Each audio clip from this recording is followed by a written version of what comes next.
প্রায় ১,৫০০-এর মতন ১,৫০০-এরও বেশি মানুষকে তারা হত্যা করেছে।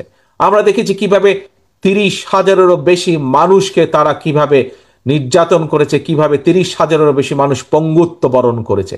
এর মধ্যে বহু মানুষ তাদের দৃষ্টি শক্তি সারা জীবনের জন্য হারিয়ে ফেলেছে। আমরা দেখি যে এর মধ্যে বহু মানুষ কারো পা নষ্ট হয়ে গিয়েছে, কারো হাত নষ্ট হয়ে গেছে, বিভিন্নভাবে ক্ষতিগ্রস্ত হয়েছে। প্রিয় ভাই বোনেরা, তবে বাংলাদেশের মানুষের সর্বাত্মক চেষ্টায় সহযোগিতায় আলহামদুলিল্লাহ আল্লাহর রহমতে আমরা সফল হয়েছি। আমরা এই দেশ থেকে স্বৈরাচারকে বিতাড়িত করতে সক্ষম হয়েছি।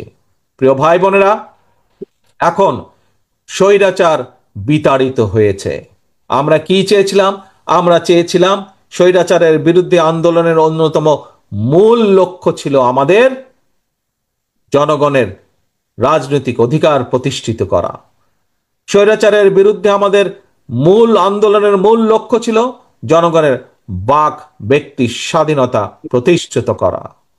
প্রিয় ভাই বোনেরা, আজ স্বৈরাচার বিতাড়িত হয়েছে, স্বৈরাচার পালিয়ে গেছে। জনগণের শাসন আমাদেরকে প্রতিষ্ঠিত করতে হবে, জনগণের রাজনৈতিক অধিকার আমাদেরকে প্রতিষ্ঠিত করতে হবে। সারা গণতান্ত্রিক বিশ্বে জনগণের রাজনৈতিক অধিকার প্রতিষ্ঠার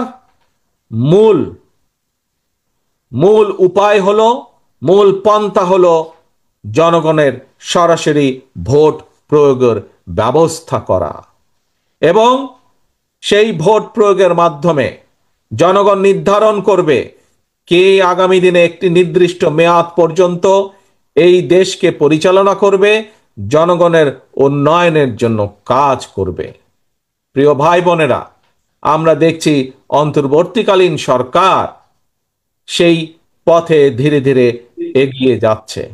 আমরা কিছুদিন আগে সরকারের পক্ষ থেকে শুনেছি, তারা ঘোষণা করেছে, সরকারের পক্ষ থেকে ঘোষণা করা হয়েছে ইনশাল্লাহ আগামী রোজার আগে, আগামী রমজানের আগে ইনশাল্লাহ দেশে জাতীয় নির্বাচন অনুষ্ঠিত হবে।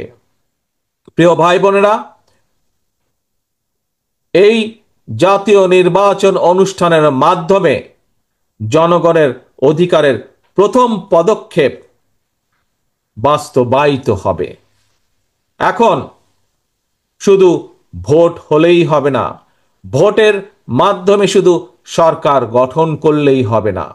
প্রিয় ভাই বোনেরা, আজ আপনারা আমার সামনে যারা বিএনপির বিভিন্ন পর্যায়ের, রাজশাহী মহানগরীর বিভিন্ন পর্যায় সহ জেলার বিভিন্ন পর্যায়ের নেতা কর্মী, আপনারা যারা আমার সামনে বসে আছেন, আপনাদের মাধ্যমে